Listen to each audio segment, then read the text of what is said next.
दोस्तों, मध्य प्रदेश स्कॉलरशिप 2024-25 के fresh application start हो चुके हैं। तो अगर आप भी मध्य प्रदेश के फर्स्ट ईयर के एसटी, एससी या फिर ओबीसी वर्ग के छात्र हैं तो आप स्कॉलरशिप के लिए एप्लीकेशन कर सकते हैं। उसके लिए आपको इस वीडियो को ध्यान से देखना होगा क्योंकि आज के इस वीडियो में मैं आपको स्कॉलरशिप से जुड़ी हुई सारी जानकारी बताने वाला हूँ। कौन कौन इसके लिए एलिजिबल है, आप किस तरह से इसके लिए ऑनलाइन एप्लीकेशन कर सकते हैं और क्या क्या डॉक्यूमेंट्स यहाँ पर आपको रिक्वायर्ड है, सारा कुछ मैं आपको बताने वाला हूँ। इसलिए आपको वीडियो को बिना स्किप किए पूरा वॉच करना होगा। तो चलिए इसको वीडियो को शुरू करते हैं। सो फ्रेंड, इससे पहले हम ये जाने कि आप किस तरह इसके लिए ऑनलाइन एप्लीकेशन कर सकते हैं। सबसे पहले हम जान लेते हैं कि इसके लिए क्या क्या डॉक्यूमेंट्स रिक्वायर्ड हैं।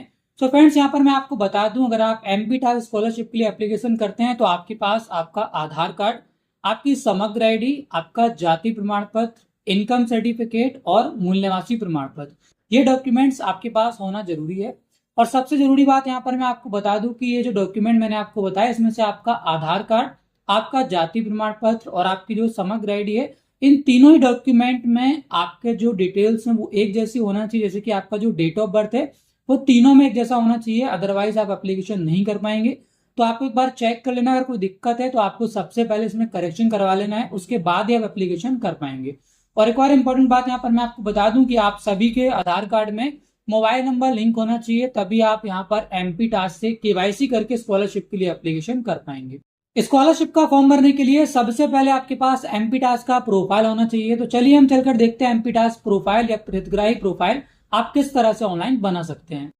तो एमपी टास्क का प्रोफाइल बनाने के लिए आपको सबसे पहले डिस्क्रिप्शन में दी गई लिंक पर क्लिक करके इसकी वेबसाइट पर आ जाना है। यहाँ पर आने के बाद अगर आपका प्रोफाइल पहले से बना हुआ है तो आप आईडी पासवर्ड डालकर लॉगिन करके फॉर्म एप्लीकेशन कर सकते हैं। और अगर आपके पास प्रोफाइल बना हुआ है लेकिन उसका आईडी या पासवर्ड आपके पास नहीं है तो ऊपर देखिए आपको ऑप्शन दिया गया है फॉरगॉट यूजर आईडी और फॉरगॉट पासवर्ड, यहाँ से आप उसको रिकवर भी कर सकते हैं। फिलहाल यहाँ पर हम एक नया प्रोफाइल बनाने वाले हैं तो उसके लिए आपको देखिए नीचे आना है, ऑप्शन आपको दिया गया अकाउंट नहीं है, नया हितग्राही प्रोफाइल पंजीकरण, इस पर आप क्लिक कर देंगे। उसके बाद यहाँ पर इसका जो फॉर्म है वो ओपन हो जाएगा। अब यहाँ पर देखिए हितग्राही प्रोफाइल पंजीकरण का ये आवेदन यहाँ पर आपको कंप्लीट करना होगा। तो सबसे पहले आपको देखिए व्यक्तिगत विवरण के अंतर्गत अपनी जानकारी डालनी होगी। तो यहाँ पर आप नीचे जाएंगे। अब यहाँ पर आपको देखिए आधार के अनुसार विवरण डालना है, जिसमें आपको सबसे पहले अपना नाम इंग्लिश में डालना है। तो यहाँ पर जैसा भी आपका नाम आधार कार्ड में दिया हुआ है बिल्कुल वैसा ही आपको इंग्लिश में डालना है। उसके बाद उसको यहाँ पर देखिए आधार के अनुसार नाम हिंदी में आपको हिंदी में डालना है। हिंदी में नाम डालने के लिए अगर आप मोबाइल से एप्लीकेशन कर रहे हैं तो आप कीबोर्ड से इसको इजीली टाइप कर पाएंगे, लेकिन अगर आप सिस्टम पर हैं तो यहाँ पर आपको एक टूल इंस्टॉल करना होगा, गूगल इनपुट टूल्स। यहाँ पर आप हिंदी लैंग्वेज से इसको इंग्लिश में लिखेंगे तो ऑटोमेटिक हिंदी में ये कन्वर्ट आपको करके दे देगा। देन यहाँ पर नीचे आपको डेट ऑफ बर्थ डालना है। तो यहाँ पर आप क्लिक करेंगे, कैलेंडर ओपन हो जाएगा, इस पर आपको ऊपर क्लिक करना है, ईयर पे क्लिक करना है और यहाँ पर बैक करके आपका जो भी ईयर है वो यहाँ से आप सेलेक्ट करके मंथ सेलेक्ट करके अपना डेट ऑफ बर्थ सेलेक्ट कर लेंगे।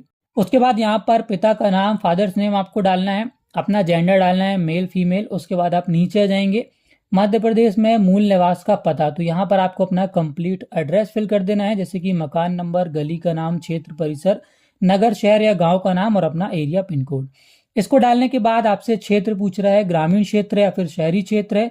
तो अगर आपका ग्रामीण क्षेत्र है तो आप ग्रामीण में क्लिक करेंगे। उसके बाद अपने जिले का चयन करेंगे, अपने ब्लॉक का चयन करेंगे, पंचायत और गाँव का नाम डालेंगे। अगर शहरी क्षेत्र से हैं तो शहरी में क्लिक करेंगे, जिले का नाम डालेंगे, स्थानीय निकाय का नाम डालेंगे और वार्ड का नाम डालेंगे।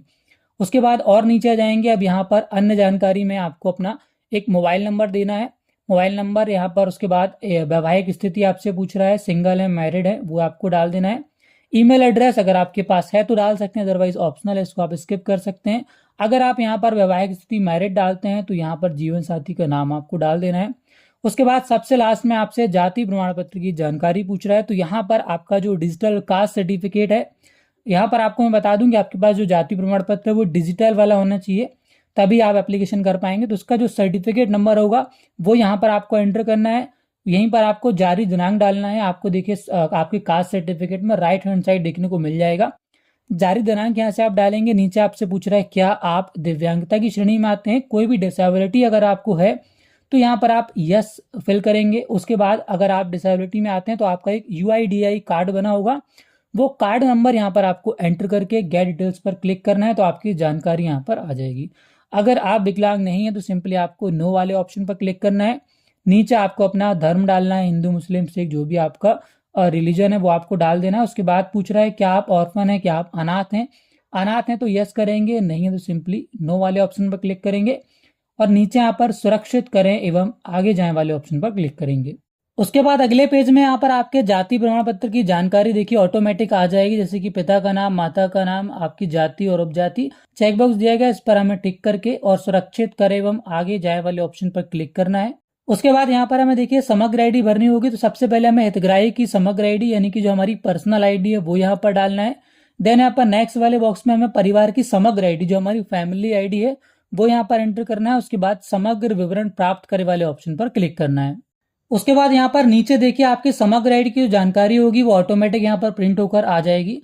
अब सिंपली यहाँ पर नीचे आपको चेकबॉक्स पर टिक करना है, सुरक्षित करें एवं आगे जाए वाले ऑप्शन पर आप क्लिक करेंगे। उसके बाद देखिए नेक्स्ट पेज में यहाँ पर आपके सामने आय घोषणा वाला फॉर्म ओपन होकर आ जाएगा। अब यहाँ पर आपको अपनी इनकम की जानकारी देना होगा, तो आपके यहाँ पर जो फैमिली की इनकम होगी उसकी जानकारी यहाँ पर आप डालेंगे। तो किस तरह से आपको फिल करना है मैं यहाँ पर बता देता हूँ। सबसे पहले आपको देखिए डायरेक्ट जाना है तीसरे नंबर पॉइंट पर मेरे व्यवसाय में, तो यहाँ पर तो उनका ऑक्यूपेशन यहाँ पर आपको डालना है, वो क्या करते हैं, प्राइवेट जॉब करते हैं या फिर लेबर हैं या फिर किसान हैं, जो भी यहाँ पर मेरा व्यवसाय में आपको लिख देना है। उसके बाद इससे मुझे वार्षिक आय, तो आपके आय प्रमाण पत्र में जितनी भी आय दी हुई है वो यहाँ पर आपको डाल देना है, यहाँ पर आपको अंकों में डालना है। उसके बाद नेक्स्ट है में यहाँ पर शब्दों में आपको लिखना है, जैसे कि यहाँ पर 40,000 आपकी आय है तो यहाँ पर आपको सिंपली लिख देना 40,000 रुपीज। उसके बाद दोस्तों यहाँ पर आप नीचे आ जाएंगे और यहाँ पर आपको 6 नंबर पॉइंट में पूछ रहा है आपकी वार्षिक आय, तो यहाँ पर देखिए आपको इनकम का रेंज मिल जाएगा देखने को। तो यहाँ पर जो भी आपकी आय है 1 लाख तक है तो यहाँ पर आप अप टू 1 लाख यहाँ पर फर्स्ट वाला ऑप्शन सेलेक्ट करेंगे। 1 लाख से 1.5 लाख है तो सेकंड ऑप्शन, 1.5 लाख से 2 लाख है थर्ड ऑप्शन। इस तरह से यहाँ पर आपको जिस भी रेंज में आपका इनकम आता है वो यहाँ से आपको सेलेक्ट कर लेना है। उसके बाद थोड़ा और नीचे यहाँ पर आप आ जाएंगे तो सबसे लास्ट में आपसे पूछ रहा है, आपको देखिए यहाँ पर स्थान पूछ रहा है, किस स्थान में आपने जो आपका आय प्रमाण पत्र वेरीफाई किया है। तो यहाँ पर जहां से भी आप इसका फॉर्म फिल कर रहे हैं उस लोकेशन का नाम सिंपली यहाँ पर आपको डाल देना है। उसके बाद नीचे आपको जमा करने वाले ऑप्शन पर देखिए क्लिक कर देना है, जिसके बाद आपका जो आय वाला फॉर्म है यहाँ पर देखिए भर चुका है। अब नीचे यहाँ पर आपको सुरक्षित करें एवं आगे जाने वाले ऑप्शन पर क्लिक करना है। देन यहाँ पर नेक्स्ट आप मूल निवासी घोषणा में आ जाएंगे। अब यहाँ पर आपको अपने स्थायी निवासी हेतु घोषणा करना है, तो यहाँ पर देखिए सिंपली सब कुछ ऑटोमेटिक फिल है। बस यहाँ पर आपको डायरेक्ट देखिए 4th नंबर पॉइंट पर आ जाना है, जहां पर ये पूछ रहा है कि आप ऐसे स्थान में कब से निवास कर रहे हैं। तो यहाँ पर आप क्लिक करेंगे, यहाँ पर कुछ ऑप्शन आपको देखने को मिलेंगे। तो सिंपली यहाँ पर आपको सेकंड ऑप्शन, मैं मध्य प्रदेश में पिछले 10 वर्षों से निरंतर निवासरत हूँ, ये वाला ऑप्शन सेलेक्ट कर लेना है। उसके बाद डायरेक्ट आपको नीचे जाना है। देन यहाँ पर उसी तरह से आपको स्थान में प्लेस का नाम अपना डाल देना है और देन यहाँ पर नीचे आपको जमा करें वाले ऑप्शन पर क्लिक कर देना है। तो इस तरह दोस्तों यहाँ पर आपका जो मूल निवासी वाला फॉर्म है वो भर जाएगा। अब यहाँ पर आपको सुरक्षित करें एवं आगे जाने वाले ऑप्शन पर क्लिक कर देना है। जिसके बाद दोस्तों यहाँ पर आपकी देखिए प्रोफाइल समीक्षा यानी आपकी प्रोफाइल का प्रीव्यू आपको दिखाया जा रहा है। तो यहाँ पर एक बार आपको अपना प्रीव्यू चेक कर लेना, प्रोफाइल का जो भी जानकारी आपने फिल की हुई है। और यहाँ पर चेक करने के बाद आपको सबसे लास्ट में यहाँ पर देखिए पासवर्ड क्रिएट करना है। तो पासवर्ड आपको कैसे क्रिएट करना है यहाँ पर देखिए दिया गया है, आपको 6 डिजिट का 6 कैरेक्टर का पासवर्ड आपको बनाना है, जिसमें आपका एक नंबर होना चाहिए, एक स्पेशल कैरेक्टर होना चाहिए, एक अपर केस एक लोअर केस। इस तरह से यहाँ पर आपको एक पासवर्ड क्रिएट कर लेना। जैसे कि मैं यहाँ पर एग्जांपल के लिए आपको एक पासवर्ड दिखा देता हूँ, जैसे कि यहाँ पर ABCD@1234 इस तरह के पासवर्ड यहाँ पर देखिए मैंने आपको लिखकर दिखाया। आप इसी तरह से अपना एक पासवर्ड यहाँ पर क्रिएट कर सकते हैं। उसके बाद यहाँ पर आपको पासवर्ड पुनः दर्ज करें में वही पासवर्ड दोबारा से एंटर करना है।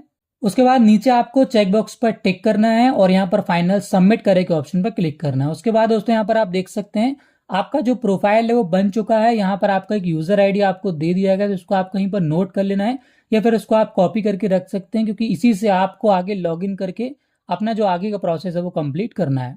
सो फ्रेंड्स यहाँ पर आपका यूजर आईडी पासवर्ड आ जाने के बाद आपको वापस से होम पेज पर आ जाना है। अब यहाँ पर देखिए आपको अपना यूजर आईडी जो कि अभी आपको मिला था वो एंटर करना है और जो पासवर्ड आपने बनाया था वो पासवर्ड आपको नीचे एंटर करना है। कैप्चा कोड डाल के लॉगिन की बटन पर क्लिक करना है।